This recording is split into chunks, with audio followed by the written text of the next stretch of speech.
Hello viewers and welcome to the latest edition of Skeptics in the Hub. Now, when we used to meet in pubs before COVID, I was told by lots of people that skeptics shouldn't deal with politics, but I disagree. I think we should be very, very skeptical about politicians' claims, and so does Twitter. They've taken down one of Trump's claims this very day. But I'm speaking from experience because I was a former minor politician myself, being an Arran district councillor for 10 years, and at the end of which I was elected leader of the opposition. That was just before they gerrymandered my ward so that I lost my seat in 2003. I haven't been politically active since. Never mind, that was me, that was then, but today we've got somebody much more competent. I'm very pleased to announce that my guest is a former MEP. It's Antony Hook. Hello, Antony. Hello, hi, John. Hi, everybody. How the devil are you? I'm really well. Thank you very much. I'm not getting much sleep at the moment because we had a baby last week. It's all going on, but thanks a lot, John. But we're all well. Thank you. 2 girls now, I believe. That's right. Yeah, I'm outnumbered, the only man in the house. Yeah, double trouble. Yes. Well, tell us a bit about you, first of all, because I introduced you as a former MEP. How did that come about? Wow, interesting question. So I'm 40. I live in Kent, where I've lived for most of my life, although I was born in Bristol. And people say every now and then there's a West Country twang in the odd word. We moved to Kent when I was 9. My father lost his job in the recession in the late 80s and found new work down here. So this is home for me. I was interested in politics as a teenager. And then when I went to university, I joined the Liberal Democrats and stood in a number of elections where I didn't expect to win. And then was interested in a number of issues, but particularly in Europe. I thought that Britain working with Europe, being part of Europe, was one of the most important things to our country for the next century. And so I stood in the European elections 3 times, in fact, once with no expectation of winning. That was 2009. European elections, as friends here will probably know, are done on a list system, which party puts forward a list of candidates and then gets a number of seats proportionate to their votes. In 2009, I was midway down the Lib Dem list in the southeast, so I had no realistic prospect of being elected, but helped the team. And then in 2014, I was nominated second on the list. So I had a chance, but missed out. That was not a good time for the Lib Dems. And then I was planning to. I thought, well, no problem. I'll pick myself up. I'll work hard. I'll come back in 5 years' time as a stronger candidate. And then the Brexit referendum happened in 2016. I thought that was the end of that. And then, because I expected we were going to leave in, when was it? March 2019 originally. I thought at the end of the day, May's got a majority. Well, she's got an effective majority at that time of the DUP. She'll get something through. She'll copy something together. But then, to our great surprise, it didn't happen. So there were more European elections. And that time I was elected. And I loved being an MEP. It was the most interesting part of my career. I have another career. I'm a barrister in my day job, which I love as well. But the chance to serve in Europe was fascinating, interesting people, interesting subject matter. And then, of course, it was all over, unfortunately, after about 9 months. But hey-ho, life goes on.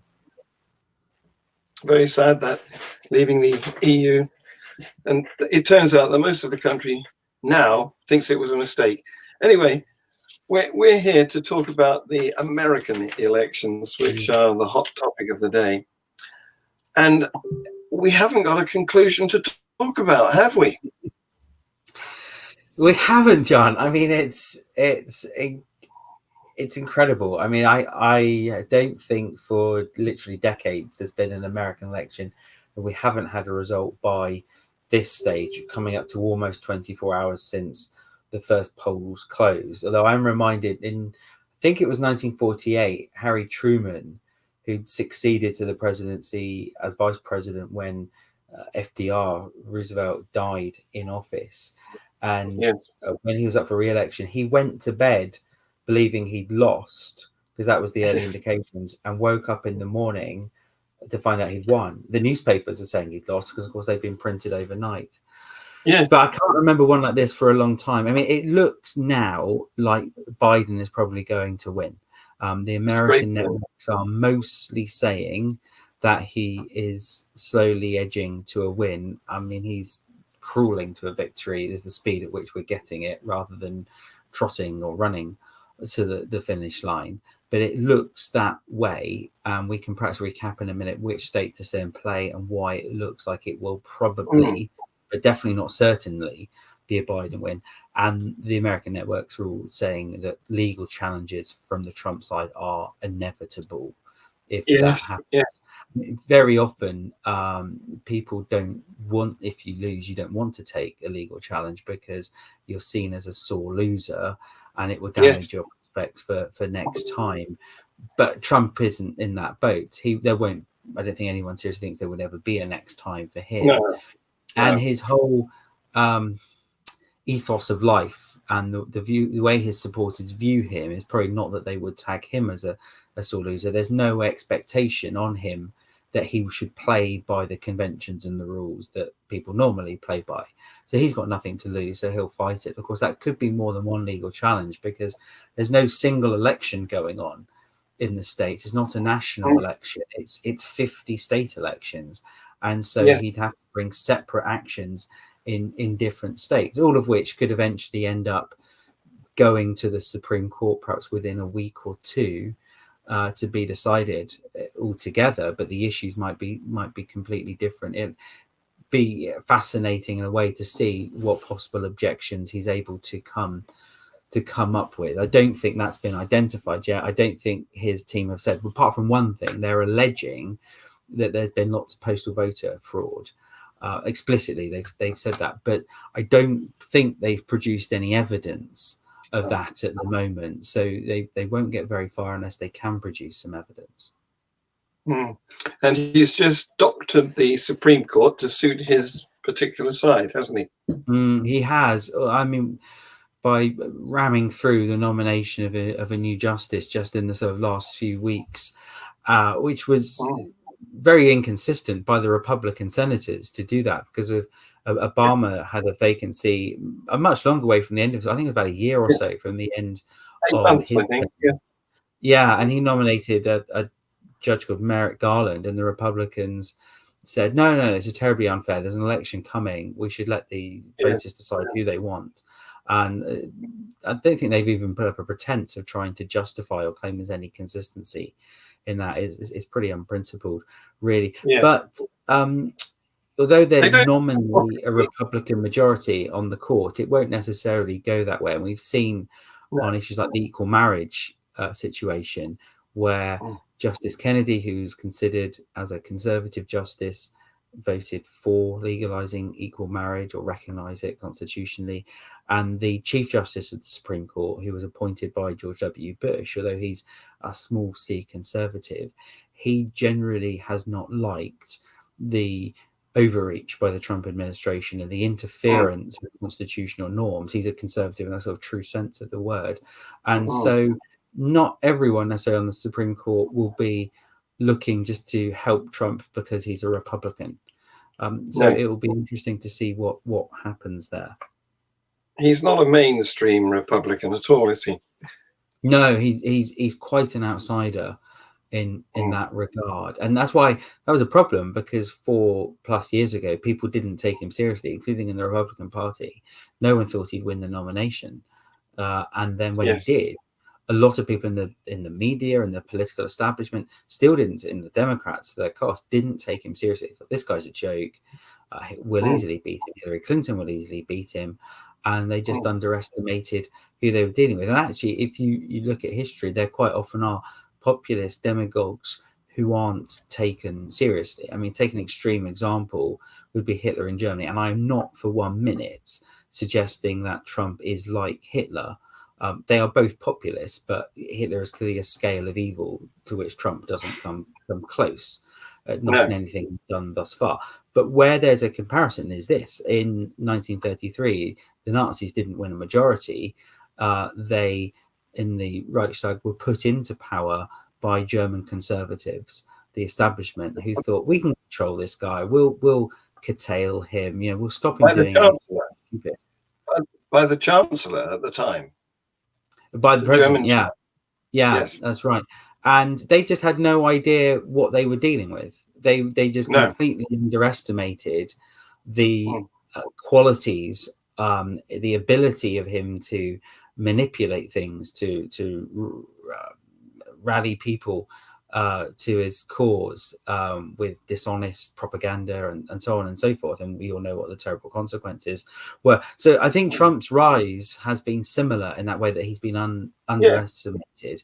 But now, probably to some extent, he wasn't. And also, one thing that's made this election very different to 4 years ago is he isn't so much the outsider and the underdog. That was really part of his shtick. I mean, 4 years ago, people attacked him and said, you've never held any public office before. You haven't been a councillor, you haven't been a Congress, a Senate, or a governor of anywhere, thinking that was a negative. But actually, he was able to make a positive, say, yeah, I'm just a businessman. And so I'm coming in, I'll sort these political clowns out. And that ended up being part of his bill. But I think now he's been president for 4 years. He still tried to present himself as the outsider, but and he by some people will receive him in that way, but obviously for a lot of people that doesn't really play. He's been president for 4 years, and he's got a record to try and defend. And for some people on COVID and a number of other issues, it's been a record that's been unattractive. Indeed, yes.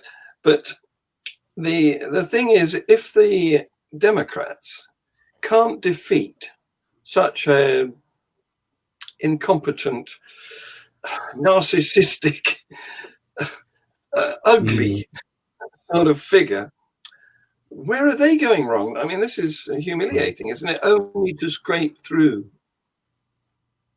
That is, you're absolutely right. And I think after the election, whatever happens, whether Biden wins or loses, there's going to be drama and tension in the Democratic Party, because there's now, and it's some similarity perhaps to what's happened in the UK Labour Party over the last 5 years or so. There's a perception of two factions in the Democratic Party. There's an older liberal establishment that's more centrist, which Biden represents, which the Clintons are associated with, which to some extent Obama is associated with. And then there's a more radical, younger element, whose sort of most visible leader is Alexandria Ocasio-Cortez, a congresswoman from New York, who say the party should be more left-wing. They'll use words like socialist. I'm a democratic socialist, they'll say, which the Democratic Party in the States has always presented itself as a liberal party. People like the Kennedys would describe themselves as liberals, would never touch the word socialist with a barge pole. Whereas now in America, isn't it? Socialist. That's communist in America. Well, that's right. Albeit since maybe the 80s, the conservatives, the Republicans have tried to demonize the word liberal as well. So a lot of people on the Democratic try to avoid it. It sort of has connotations of being soft on crime and a bit of fate and these sorts of things. So quite often the word that gets used now is progressive. And what is attractive is that, and I think this happened to some extent in the mid-2000s as well, because let's not remember, George W. Bush's administration and Karl Rove and the people who were running his campaign were accused of dirty tricks and dishonesty and so on. And there came a point, 2006, that led to the Obama victory, where Democrats said, we're not going to be weak and just take this. We're going to fight back. We're going to start hitting you equally hard on your record and so on. And that was vital to the Obama victory in 2008. And I think we see that now, actually, that to some extent, to a significant extent, Democrats would say, we're not prepared to be bullied. There's a British saying, I don't know if they have it in America as well, that a liberal is someone who's so fair-minded they won't take their own side in an argument. And as a British liberal, I know people, I can tell you, I know people for whom that is true. And it's a great frustration for me I mean, when I've been a Liberal Democrat campaigner for 20 years, I have seen situations where colleagues have tied themselves in knots, bending over backwards to be fair,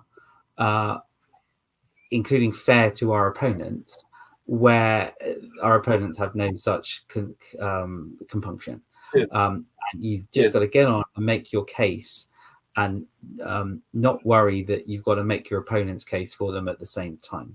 So, but we've got to solve the point there. The point was, next 4 years, there's going to be a real battle, I think, within the Democratic Party for the future of it. It'll be interesting to see 2 years' time, 2 years after that, what kind of people get nominated for the Congress and for the Senate and for gubernatorial elections. And the funny thing is, that's going to happen, I think, whether Biden wins or not. Because if Biden wins tonight, people are not going to say, okay, it was a victory for old school centrism. That's obviously the way to go. I'm already seeing articles and things on social media where people are saying, oh, it's terrible that he's not winning by a landslide. A real left-wing radical candidate would have done so. I don't think there's any evidence for that at all, but it's something that we'll see. And equally, if he loses, people will say, well, look, centrism's failed. The Democratic Party's got to make a big turn off to the left, which I think would probably be a mistake in terms of if they want to beat the Republicans again in 4 years and 4 years after that. So it'll be interesting to see. It will be. Yeah. I did see articles about 6 months ago saying the Republicans, if Trump loses, will have a bit of a civil war.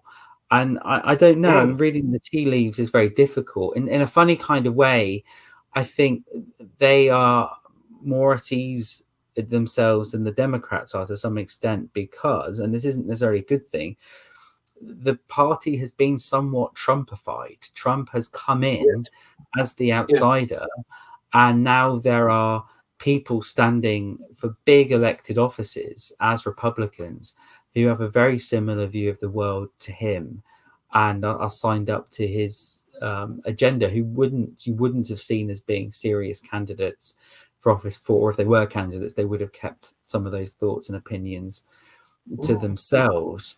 So, and that's an important point. Even if Trump is defeated, Trumpism may not go away. And I think the fact that it's not been a Democratic landslide, it's going to be a very close election, just goes to show this cannot be taken as an overwhelming repudiation of everything Trump stood for, which 24 or 48 hours ago, some people seem to have been expecting. So it will be interesting to see who takes up the mantle of Trumpism after Trump, whether he wins or loses, actually, because even if Trump wins, people around him will start thinking about 4 years from now, does one of his sons try to stand or something like that? I mean, it sounds like something out of Baghdad, doesn't it? Saddam Hussein handing power over to his sons directly. I mean, you've had examples of it. Bush was obviously succeeded by Bush, but there was 8 years between that, and the younger Bush had made his own career, had done some other things, not all of those things entirely positive, but he had his own story to tell. And I think a politician handing over to a member of their family directly in the next election cycle would be pretty unusual. I mean, to be fair, the Kennedys, who are people I admire very much, did do that to some extent. Ted Kennedy became a senator pretty... I can't remember if he succeeded to his brother John's seat in the Senate or if he was elected a couple of years later, but there was clearly much a baton being handed on. So we'll have to see. And I think most of us feel that in a healthy democracy, you don't have that kind of family possession of political seats. I think that's seen as quite an unhealthy thing. Yeah. It's dynasty, isn't it? It's for the TV. Yeah. So you're saying that the whole of the political scene, because there was no blue wave, as we hoped for, maybe, the whole of the American political scene is turned up, really. It's not certain that the surviving Republicans will say, good riddance to Trump, let's get back to being what we used to be and what we know used to work well last century, caring conservatism, or however they like to describe it. The Democrats, bearing in mind that Bernie is probably too old now to take over much of the reins, they still have a faction dividing them between moderate socialists and liberals. No, proper socialists and liberals. I liked your expression about liberals that are so tolerant they even tolerate intolerance. When you describe them fighting the other person's cause. Yes, that's absolutely right. I mean, it'd be interesting to see. In a sense, I think probably the leadership of the Democratic Party will probably stay fairly centrist. I mean, most people expect that because of his age, he's 77, Biden will only serve one term, and assuming he wins tonight, that begs the question: who will succeed him in 4 years? Well, in most cases, an incumbent vice president is by far the front runner to carry on from the president. It doesn't always happen, but generally speaking. So that would suggest that the next Democratic candidate would be his vice president, Kamala Harris, which it would be historically significant, a black woman. So she would become the second black, if she were to win in 2024, first black president and first woman president. And she's a former prosecutor. I mean, she's very tough on crime. No one, the Republicans will certainly not be able to peg her as soft on crime, to the point, actually, that she is a controversial figure in some circles because she's well, I think she was prosecuted in California and Los Angeles, and she was seen to take some controversial cases that didn't have proper regard to civil liberties. And in fact, during the primaries, when she was, of course, was challenging Biden for the nomination, she made a great play about having been this tough prosecutor. And he said, well, you know what? Well, I was a lawyer too, and I used to defend accused people, and that's a perfectly noble thing to do. So completely different tack. Now, where I think the sort of the radical fringe may come into play is actually over the next 4 years, if President Biden is seeking to get legislation through Congress. It looks like that the House of Representatives will stay Democratic. I mean, again, no blue wave. There was talk about them massively increasing their majority. At the moment, they're down net 5 seats, but it looks like we'll probably still be the majority overall in the House of Representatives. The Senate is too close to call at the moment. I think it's 47 Democrats, 48 Republicans, with 5 or so seats yet to call. So it could be either way in terms of either party maybe having a majority of 1 or something like that. And of course, the vice president chairs the Senate and has the casting vote to break a tie. But you can imagine a situation where Biden's proposing a budget or a piece of legislation on something, and actually, even though there's a Democratic majority in the House, he still has a problem because the Alexandria Ocasio-Cortez may say, this isn't radical enough. We want more tax rises, more spending on this or that. And then he's got to try, he's got problems there. And you may get back to old-fashioned, what was a big tradition in American politics, much more so than in British politics, that actually people would work across the aisle, is the expression, because there is an aisle down the chamber which the Congress meets, where actually they say to groups of Republicans, look, can we get your vote for this bill, for this budget, and talk to them. And one thing that I think people in Britain often miss about American politics is it's quite similar actually to the European Parliament in this regard.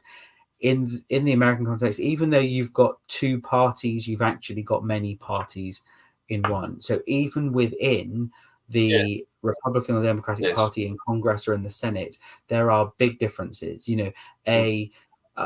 Southern Democrats can sometimes be quite conservative. A Texan Democrat congressman might be more conservative than, say, a Republican from somewhere in New England or somewhere like that on certain issues or on many issues. So actually, the simple party label is not as concrete an indication of which way someone's likely to vote as it is, say, in the House of Commons.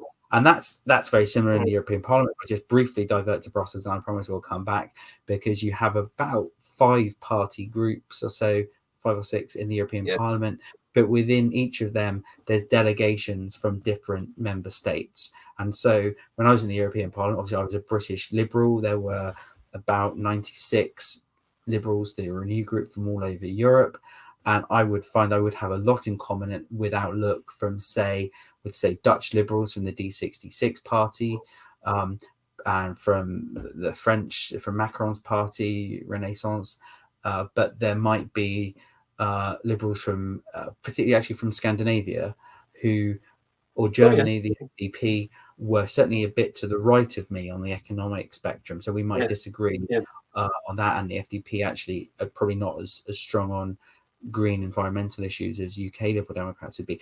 And that would be true also within the EPP, the centre-right group, or the socialist group as well. Even within the Green group, actually, I think there was a big difference between German Greens and British Greens, but that's for another day. Let's get back to America. So I think that's important to appreciate, that whichever party has power in the House and the Senate doesn't necessarily mean that every vote will go that way. And I think that the Republican tension, so far as there is any between a Trump wing and a non-Trump wing, may be reflected in who's vying to be the Republican candidate in 4 years' time, because people will start to put themselves on show and, look at me, try and get attention and that sort of thing. Look out for who writes a book in the next couple of years. And the Democratic side of things will be different. It will be more in the legislature. Yes. While we're digressing, I hear today that the Conservative chief whip voted against his party. Really? I hadn't heard that. That's fascinating. In relation to the COVID regulations, was that? Yes. Wow. So you're talking about disagreements within a party. There's one for you.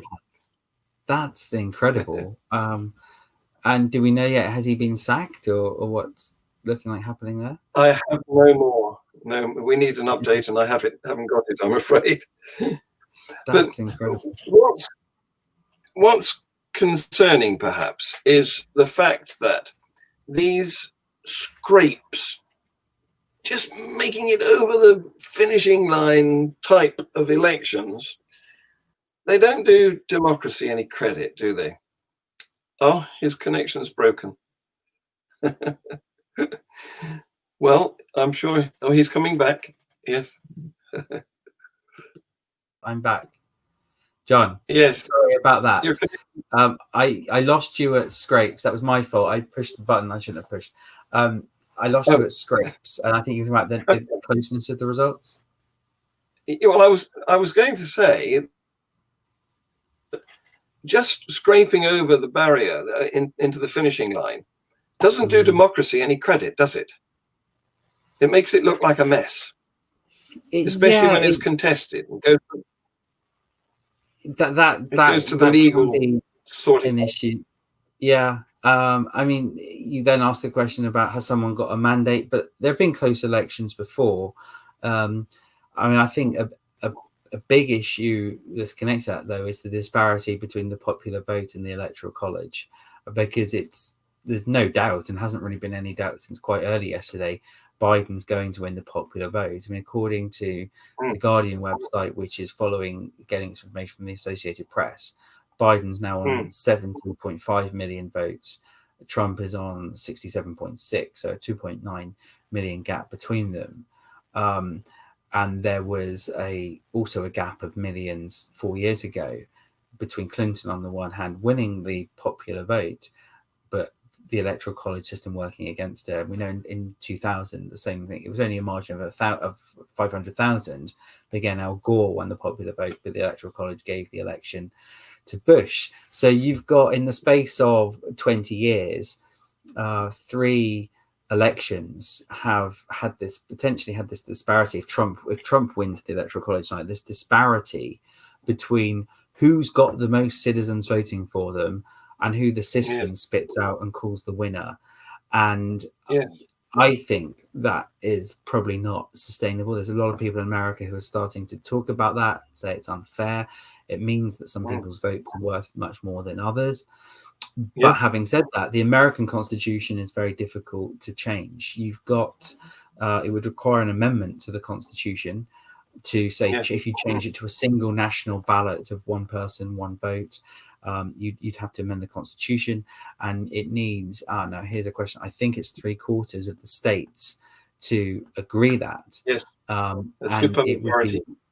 Yes, that's right, and it would be very difficult, I think, to get 3/4 of the states.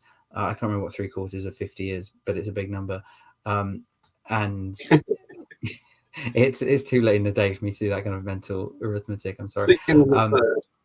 Yeah, 16 and 2/3. Right. So it would be very difficult to get that. And what you can have, what has happened at a state level, the states can change their own electoral system. And 2 states, Maine and Nebraska, actually provide a system whereby they have a certain number of electoral college votes, but instead of them all going one way or the other, they can be split. And I think I've got to check this. Certainly at one point it was looking like Biden was going to get one of the ones in Nebraska and Trump may get one in Maine, but I may be out of date on where we are with that. But it's certainly very unsatisfactory electoral system, but equally very difficult to do anything about it in terms of changing it. I mean, there's a similarity to the debate about the British electoral system, whereby lots of people, myself included, feel that first past the post is not a fair system because the number of seats a party gets doesn't correlate to the number of votes it gets, and a massive disparity in many cases. That is difficult to change, but it would be easier to change. All he says it would require to change would be an act of the UK Parliament changing the electoral system, and in political reality, that really requires the Labour Party to be persuaded to do so. And bear in mind the difficulty they've got in Scotland.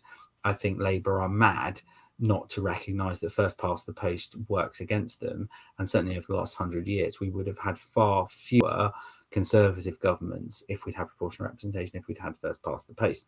But it's however difficult that is, it's easier to change because it simply needs an act of Parliament. You can't change the US electoral system through, say, an act of Congress. No, they're stitched up there, really, aren't they?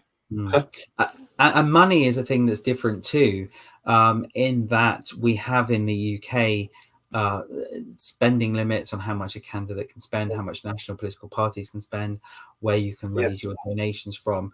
The US has some too, but they're far less restrictive rules. And so about 20 or so years ago, there was a case in the Supreme Court called Citizens United that struck down a number of laws that had been passed in certain states to, I think Citizens United was on the specific issue of corporations giving big amounts of money to political candidates. And a state would say that, I think they said that only individual citizens can give money.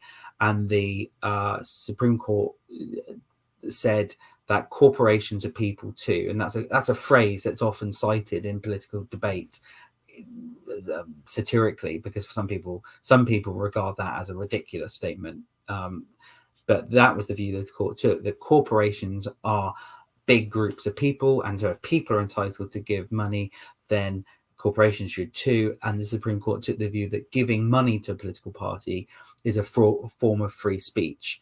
Now, I personally think that's a bit odd. When I think of my right to free speech, I think of my right to make a YouTube video, or to go and stand on my street corner or my market square and to say something, to write a pamphlet, write a blog.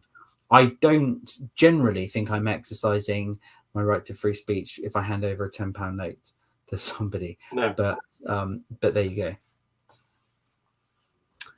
Well, here's an update from one of our viewers of the situation in Orange County, California, which is usually conservative, just south of LA. But Biden is now 10 points ahead of that county. And that's not surprising, is it? Because it's California. So if there was going to be a blue wave, that's where it would be. Yeah, that is interesting.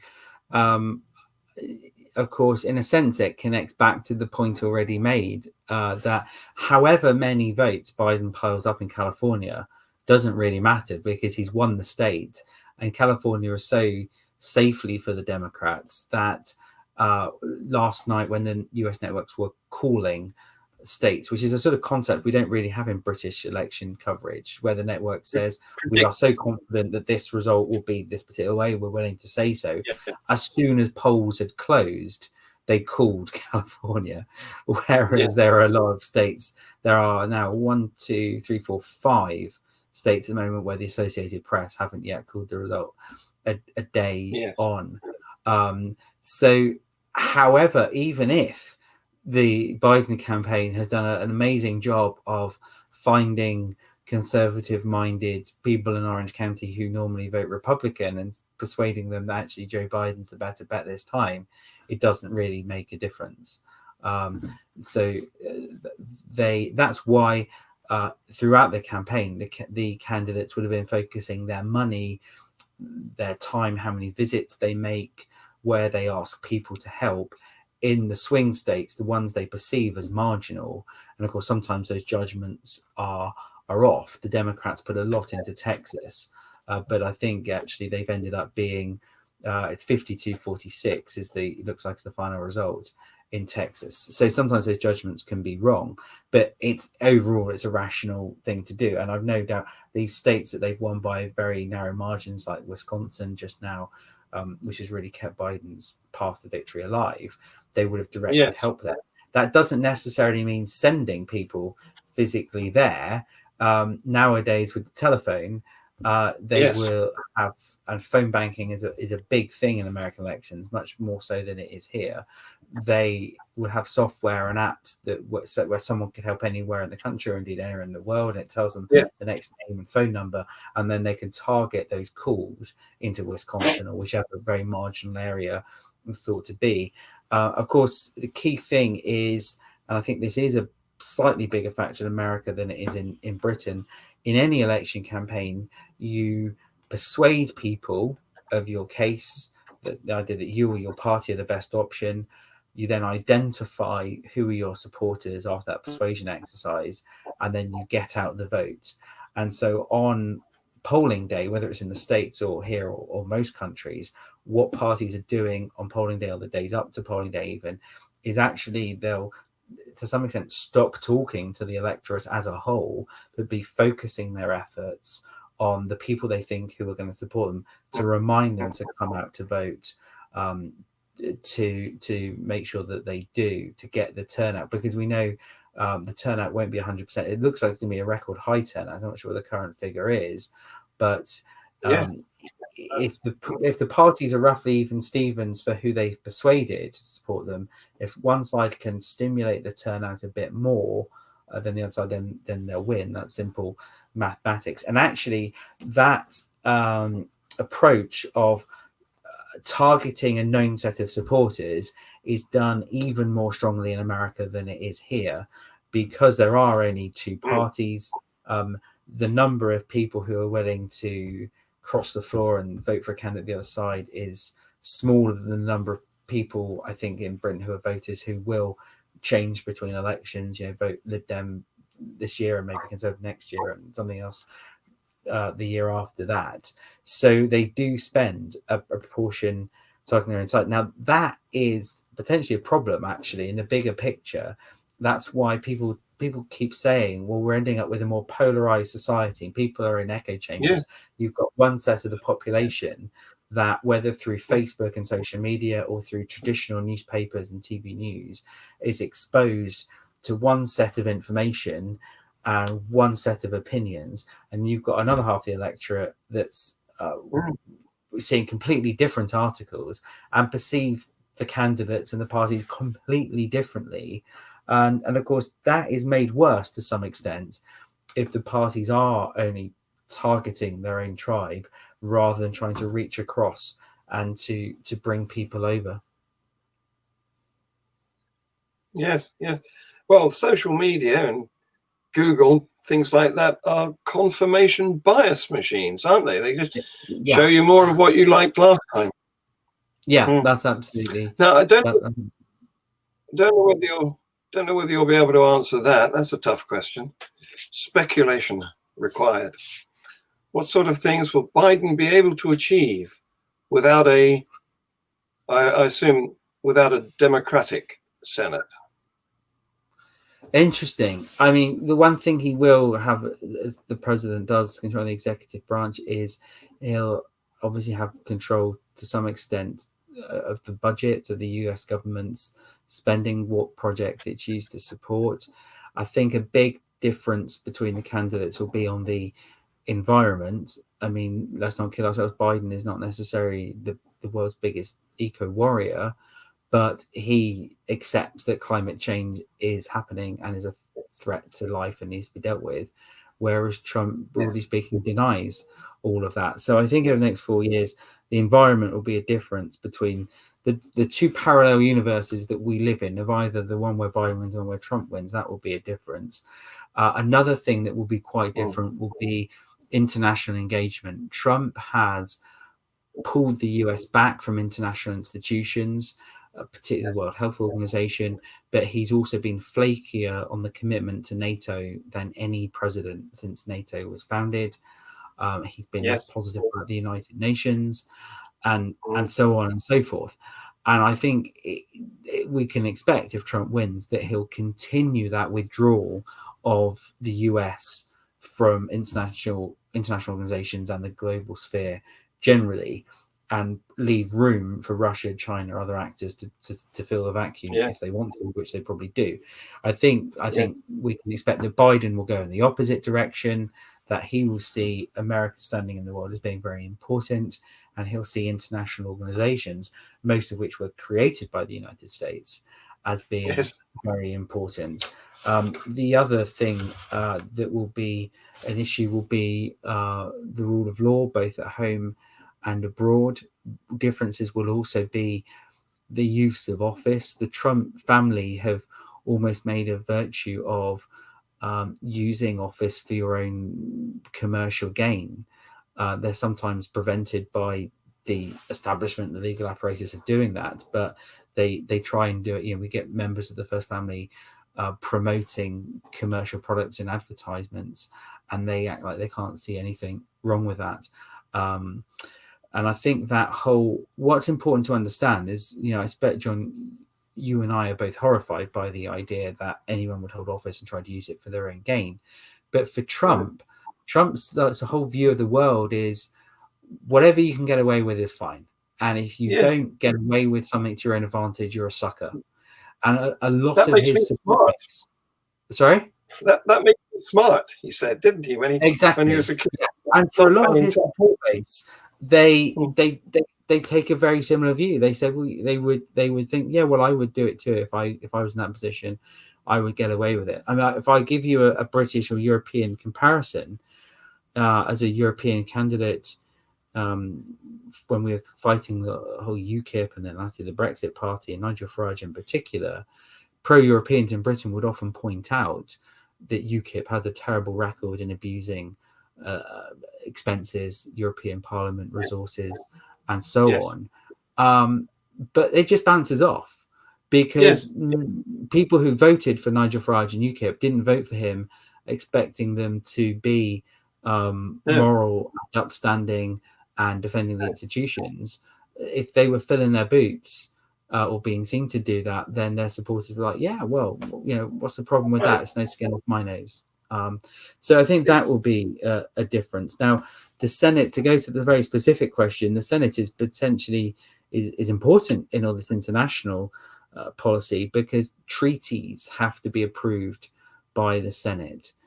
So I don't know what treaties, if any, the Biden administration might want to pursue. International agreements, certainly on climate change, if they want to pursue something like the Paris Climate Agreement, then a Republican Senate could be difficult. Yes, he said, I'll rejoin the Paris Agreement on the first day, hasn't he? Yeah. Now that could be a problem. That getting that through the Senate could be somewhat problematic, but we will have to see what happens in relation to that. And even if he can't form a the agreement, there may be actions though that a Biden administration could take to implement more environmentally friendly measures without signing up to the agreement. Yes. Well, the states individually are doing that more, aren't they? Anyway. Yeah. Yeah. Absolutely. So, what specifically is the implication for a Biden presidency to Brexit UK, and similar question for a Trump second term? That I think is harder to say than people think. I mean, there seems to be a view among some very hardline Brexit supporters that Trump is good news for them if he wins. And the origin of that thought seems to be from the fact that he supported Brexit. You know, he said it was a good thing and Britain should definitely do Brexit and he'd help us.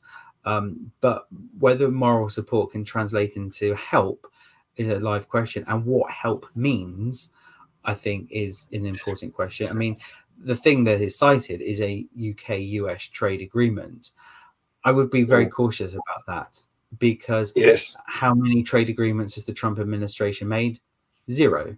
And in fact, it's even cancelled one. So yeah, its net score is -1. And trade agreements in the US take an awfully long time, like decades or more, because they have to go through both houses of Congress and so on.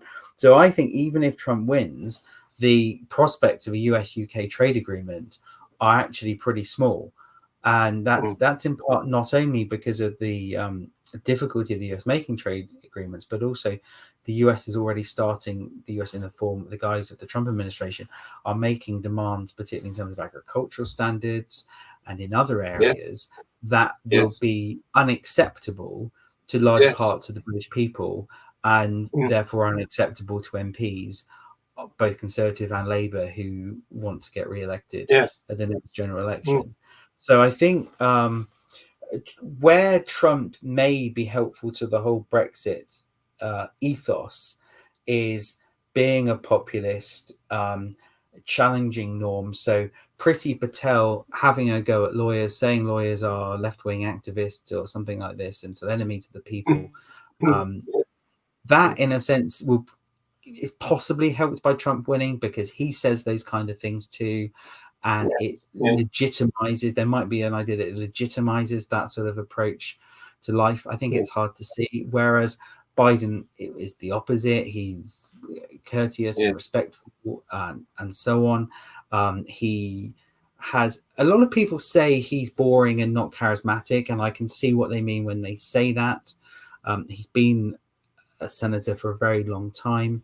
But I'll tell you what, if you want to see a good video, look up Biden speaking about apartheid in the late 1980s in a Senate committee. He's taking on Reagan's Secretary of State, whose name temporarily escapes me. It is really fiery, powerful rhetoric. So he has a record of believing in standing up for right or wrong over the world. So I think that will be a difference too. And in relation to Brexit, Ireland is, of course, a big issue. Biden has said in explicit terms, the US is not going to support anything that undermines the Good Friday Agreement. Even if Biden doesn't win, that's still a big issue. That's a big problem for the Brexiteers. The Good Friday Agreement and supporting peace in Northern Ireland is hugely important in the American body politic. And in some respects, that will be more important to congressmen being asked to vote on a trade deal than other considerations. And I think any sort of trade agreement that undermines Good Friday is going to have a serious problem getting through. When you mentioned Priti Patel, it reminded me of her slagging off of lawyers, and I wonder that she didn't look behind her and see benches of conservative lawyers. Yeah, to an extent, John. But then again, actually, the idea that Parliament is stuffed full of solicitors and barristers is actually a bit of a myth. I don't remember now the exact numbers, but there are far fewer than there have been ever in the past. I mean, in the current cabinet, Buckland, the Lord Chancellor, and Braverman, the Attorney General, are lawyers, and that's off the top of my head, that's just about it. I can't immediately Really? think. I mean, any of the viewers who can think of any I've forgotten, do speak up, but there aren't many. I mean, actually, now a problem that Parliament on both sides in the UK is really full of a lot of PR men, people who've worked for Yes. political lobbyists or as Yes. journalists, and nothing wrong with that work at all. But actually, if you wanted to look for a disproportionately heavily represented profession, it's the PR industry in the House of Commons now. And we don't have, in my view, enough people who've been teachers, have been doctors, or have been actually in business and had substantial commercial careers themselves, or in any of the public sector. Scientists would be nice. Yeah, well, exactly. And then that's one reason in the recent Liberal Democrat leadership contest, I supported Layla Moran because she's a teacher by background, but a scientist by training. She was a science teacher. And I thought, and particularly in the current climate with the COVID crisis, someone who is mathematically literate, scientifically literate would be useful. And where you see an example of that is in Germany. Angela Merkel is a scientist. And early on in the crisis, she was able to the television cameras, explain in cogent, understandable, but scientifically literate terms, what is the R rate? What does flattening the curve mean? Why is it important? And someone else who can do that is very good at that is Justin Trudeau, the Prime Minister of Canada, who was a maths teacher before he was elected as an MP. And he is very technologically aware. You can get him to start talking about quantum computing and he knows what he's actually talking about rather than just reading out some bullet points that he doesn't really know, which is what a lot of politicians would do. That's amazing because even the physicists don't really understand quantum theory. Antony, I've got a personal question come up here for you. Sure.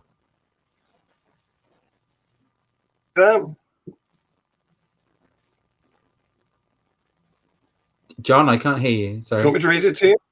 Oh, I can just. I hadn't noticed. So I thought you could see it. The question is, am I looking to get well, I already am because involved in politics because I'm a local councillor here in Faversham, where I live in Kent. We took control of the town council 2 years ago, and I'm also a Kent County councillor. So I'll be defending my seat in May at the next county council elections, and it's potentially quite exciting times in Kent because it's a very conservative county, and we're really hopeful that we can gain a few more seats, and for the second time in 100 years, probably put the county. I don't think we can win a majority, but we can certainly put the county in a position of no overall control and work with other parties to lead the county. And Kent is an interesting place. It's England's largest county, taking out the metropolitan cities, and of course it's the bit that is between the rest of England and Europe. So for someone who's been very interested in Brexit, it's got no shortage of issues there. I don't have any plans to stand for the UK Parliament. In some ways I'd love to. I think that would be a fascinating, interesting job, and just as interesting as when I was an MEP. But I've got a young family, and I've seen what it takes in terms of the personal sacrifices one has to make in order to win, particularly as a Liberal Democrat. I was hesitant to say that because it sounds a bit whiny to say that. But what I mean by that is the two big parties have the advantage of seats that regularly will elect a Labour or a Conservative MP. And for instance, Tony Blair was selected as a candidate 3 weeks before the general election in 1983. I'm committed to a party that doesn't have any safe seats. And to get elected as a Liberal Democrat MP, you have to work a constituency for many years and usually not win the first time. Majority of Lib Dem MPs don't win the first time, and it's a sort of 8 or even 10-year project that requires a huge amount of financial and personal sacrifice. And right now I've got 2 young children. I'm focused on being a good dad. So maybe for the future, who knows, but that's where I am at the moment. Antony, you've been fantastic. John, it's been We've a come real to the end of our... Good. Yes. Well, it's been our pleasure, I assure you. Just before I let you go, I want to make a quick commercial, because I generally forget to do this, but I need to ask our audience to like and subscribe and to comment on our YouTube, share the podcast, which this is going to become the minute it stops live streaming, and tell your friends if you've liked it, and tell your enemies if you haven't. So next week, I'll be joined by the atheist pastor, who is an Australian fellow who's been on the show before, and he and I will take down a creationist video. Now, if you like the sound of that, be at this location at the same time next Wednesday. Antony, thank you very much. John, real pleasure. Thank you very much. And thanks to everyone who joined us.